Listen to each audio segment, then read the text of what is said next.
Good afternoon, everybody. Eddie Webb here at the New Media Lab at Mesa Community College.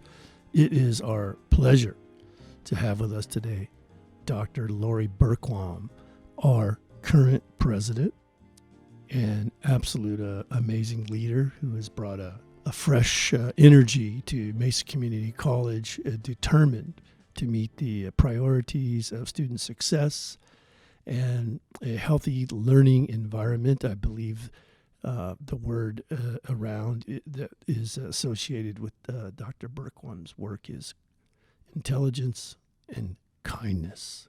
Welcome to the New Media Lab. Thank you, Dr. Webb. It's a pleasure. So how you doing? I'm doing okay. I'm actually loving being at the college and in the space and walking around, and I can almost hear the students. I can almost hear their footprints, and they're chattering together, and I can almost see a lot of the faculty carrying their books to and from classrooms. Almost. Yeah. The energy is still alive on this ground here. It is.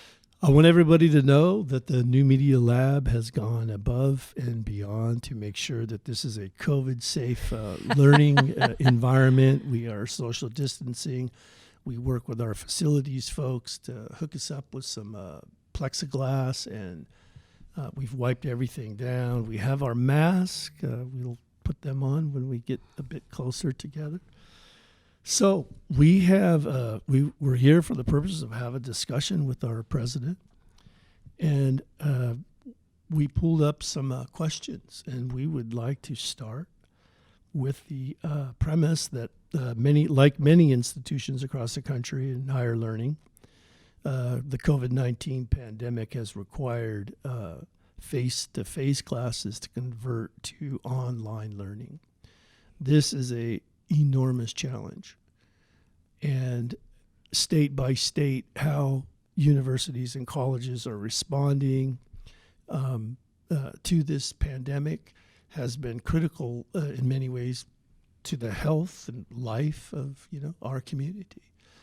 And we feel very fortunate here at Mesa Community College to have a leadership that comes together, as well as all the 10 campuses, to create policy and be decisive. I know for a faculty member, that's the one thing I really do appreciate. Right? I'm a face-to-face guy.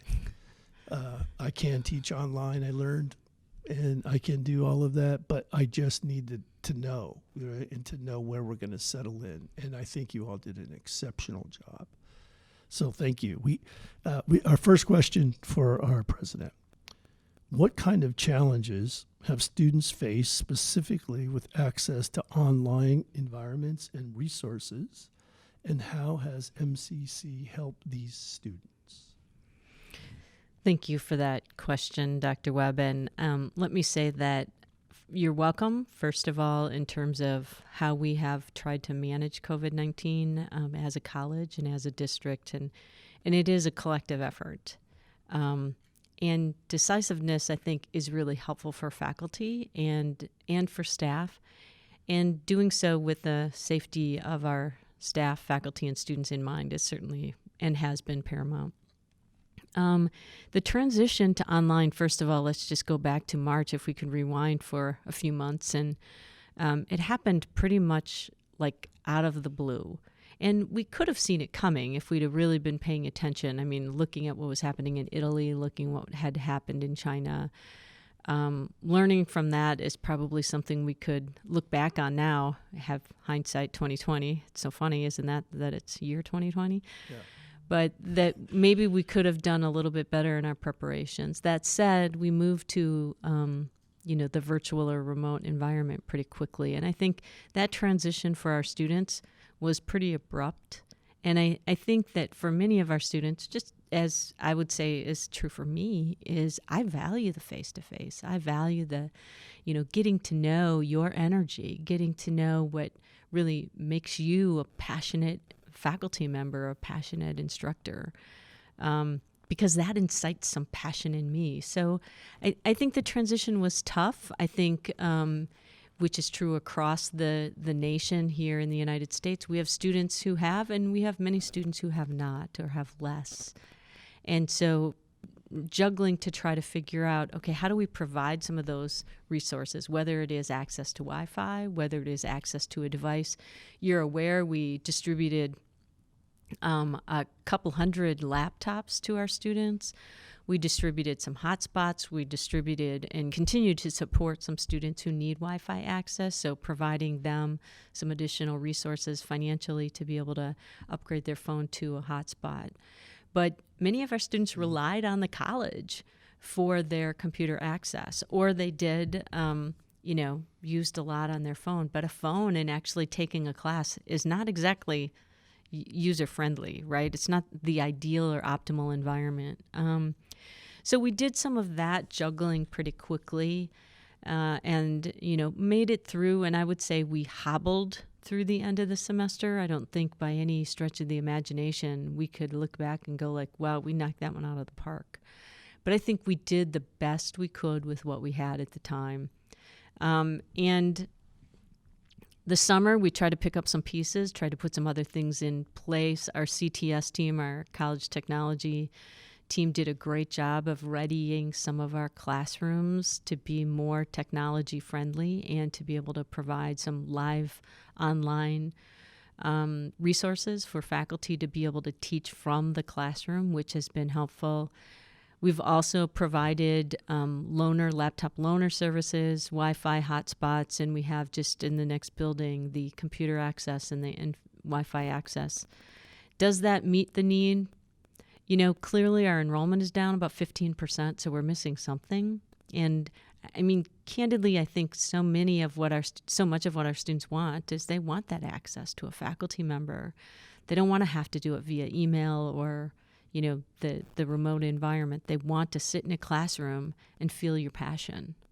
I think a lot of that, in my experience, and why I decided to go into education, is our population here, first generation students, 51%, and they need that contact. Right, that socialization into a learning environment.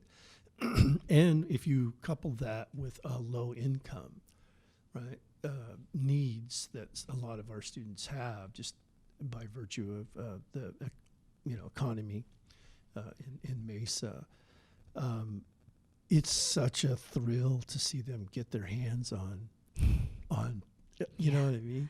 I mean, industry standard. Everything. Well, actually, to be able to touch it is one thing, right? To look at it in, online or from a distance is something, but to be able to touch it and utilize it, which is why what you have here in the new Media Lab is so incredibly innovative, and it gives voice to students who have not had a voice. That's right. Yeah, that's exactly right. They get the opportunity to shine and to tell what's here. And show what's here. And sometimes that comes out on words on paper. But you and I both know that's not true for everyone. Right. And some stories actually are better told not on paper. Right. Yeah. When they're told from the heart, in the voices that own that heart. Yeah, and I think the success that we have had, I know, especially not just locally here, but as both our president and yourself, our provost and chancellor have invested to build these on all 10 campuses. I think it's what's made us successful is the fact that we are responsible to real research.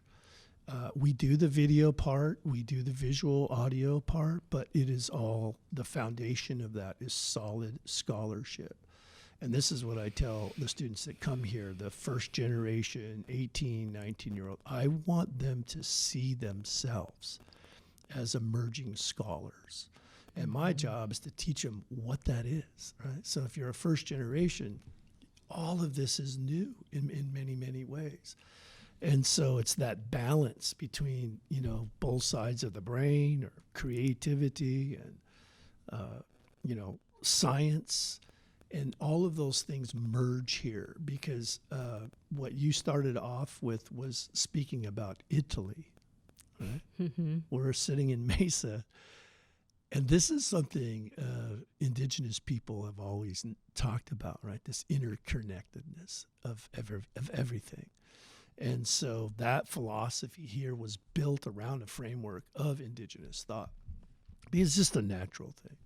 You know, it isn't anything unique other than the fact that we created space for students. Students have built this place with the products they've produced, you know.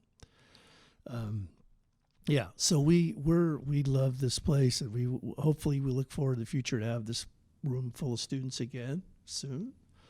Let me ask you this question here. So as students, as you have mentioned, the obstacles that they have faced, hotspot, phones, having a computer, what is the most unexpected thing that you have faced during this time? You know, may I call you Eddie? Yes, of course. Yeah. Eddie, I think the thing that, and I don't know if it's unexpected, but probably one of the things that has tugged at my heartstrings is the idea of, and going back to what you said about first generation college students coming here, you know, they're coming here on a wish, on a hope, and on a dime. That's right. Right? And so that's thin. You know how thin a dime is, right? So something like the pandemic, the COVID, knocked them off that dime. And so I've talked with students who have lost jobs, who have lost family members, who don't have access to health care. You know, I was here during some of our drive-through COVID testing and talked with a couple of people who actually go to school here or went to school here, and we're so grateful to have this access to be able to see where they were at regarding COVID because they weren't feeling well or had some symptoms. And so, you know, a couple of things stick in my head. The single parent who really was upset because they didn't have access to diapers. Mm. And, you know, they're like, we count the diapers, but that's not fair to my baby to think like, you know, you got to stay in a wet diaper longer than what really is probably recommended because I've got to make them stretch or make them last. Mm-hmm. That was an impactful story that tugged at my heartstrings. The student who was a returning student who said, I live with my parents, but both of my parents lost their jobs. And so I'm the sole provider, and I'm at risk for losing my job. Right. When you hear those stories, you realize how thin that dime is that I talked about. And they still want to have the hope of completing a degree, getting to a better place in their lives for their families, for the generations to come, but also for them. And going back to something you talked about earlier regarding, you know, the value of face-to-face, and our students look for that affirmation from their faculty, from the staff they connect with. That reassurance, that instilled confidence that we offer them goes beyond just the classroom, Eddie. Right. It's their lives, right? It's when I talk to the student whose parents lost their job and they're at risk of losing their job, I mean, he was all but crying. He says, I'm not sure where I'm going to get the money from to eat. Yeah, and these are the stories that as faculty we hear routinely. Well, you have peanut butter and jelly Always. in this room. Every right. time I have come here, you have peanut butter and jelly. Yeah. We cook food. We bring food. Oh yeah, I had your soup. It was delicious. Soup, because I believe in the holistic approach to, you know, development or whatever. And I also think that once we hire people and we send people out there to recruit students to come here, we owe them a responsibility that the basic necessities are met. And as just as a human being, you can only hear about your students going hungry for so long, you know. And I just said, you know what? Years ago, before we had the marketplace, there was a police officer that worked here, Lynn, I think was his name. And they had some kind of something, you know, about bringing food on the campus. But him and I would go to Costco and we'd sneak food, and we had a big stash over here. And I think that finally turned Why into does that just not surprise Yeah. me, Eddie? Why Yeah. does that just not surprise me? Everybody was eating ramen and peanut butter, but it worked. And so a part of the identity of the New Media Lab is, if you come by, we're going to offer you a meal. Mm-hmm. We want you to be, I don't want kids thinking about that while they're trying to learn, because obviously we all know the research around that sort of stuff. And so, let's stick on that for 1 second, because that it doesn't just do the thing of like you then stave the hunger. Right. What you are also doing is you're creating a community table. Right. And creating that community table offers so much to a learner, offers so much to their success. Right? Because they know that it's not just about, it's great to have a peanut butter sandwich, but it's far more important to sit down and have that bowl of soup, which I did in this room. Yeah. And we had a great conversation. Right. It wasn't about the soup. Right. Yeah. It was about the collective people and the community table we sat at. And you set that table for us, Eddie. Yeah. Yeah. We, that's family, right? Mm-hmm. We used to talk about that, being a family. And actually, one of the Salt River Pima elders has been working with us from the beginning, and he actually gave us our name last year in his language, a place of belonging. Mm. And we latched onto that, man, like just crazy, and that is our mantra, that we want a place of belonging. We want students to come here now, outside of the COVID needs and how that's changed dynamics. We wanted people to be able to come here because as the demographic changes, so does the narrative around social justice, mm-hmm. as we're seeing now in these posts that I see on the internet about whiteness and all of that, And we wanted people to have a safe place to come here and explore those ideas, because, again, that's what scholars do. I'm at a place of inherent sovereignty, inherent learning. So I just want students to tell their truth. The idea of always having to push back, I think, is a waste of time in many ways, right? So when we talk about a place of belonging, I just want students to be authentic, to celebrate who they are, to find the best of themselves, and let us foster that and give space for that to grow instead of always just the resistance part. Because the resistance part takes a lot of energy, and I don't know what gets changed. There's a balance and a need. But in that place of belonging, that was part of it. Come here. And if you want to talk about social justice, if you want to talk about, all of these dynamics, come here. We'll help you tell that story, And I think that's, if you've seen all of our podcasts, and you can see students are very comfortable with that. And that's another thing. And Mesa should be very proud about that. This is what thinkers do. This is what scholars and artists do. It's not repressing thought, but bringing it forward. Elevating it. Yeah. Giving it space and honoring it. Yes. So, Eddie, my research is about student success. The number one contributor to student success, developing a sense of belonging. Really? Nice. When students feel like they belong, they feel cared for. Right. They feel their voices are honored and valued. They're believed in. They can tell their truth because they're allowed to tell their truth. They're empowered to tell their truth. Yeah. They're not judged for their truth. And candidly, that's one reason that why I'm here at MCC, is that we are honoring voices. We're elevating voices and we're supporting voices. Yeah. Is it tougher in the time of COVID and remote learning or virtual classrooms? And absolutely it's tougher. But you know what? It's more about what they feel from you in whatever medium you're teaching in, right? You can be teaching. It's sort of how I feel like when I'm talking to my parents on the telephone. It's not the same as being in person with them, but they know that we're talking the same language of love. Right. And if we talk of love, and I'm not afraid to talk about love, Eddie, because I believe in the power of love, Right. and that love does win.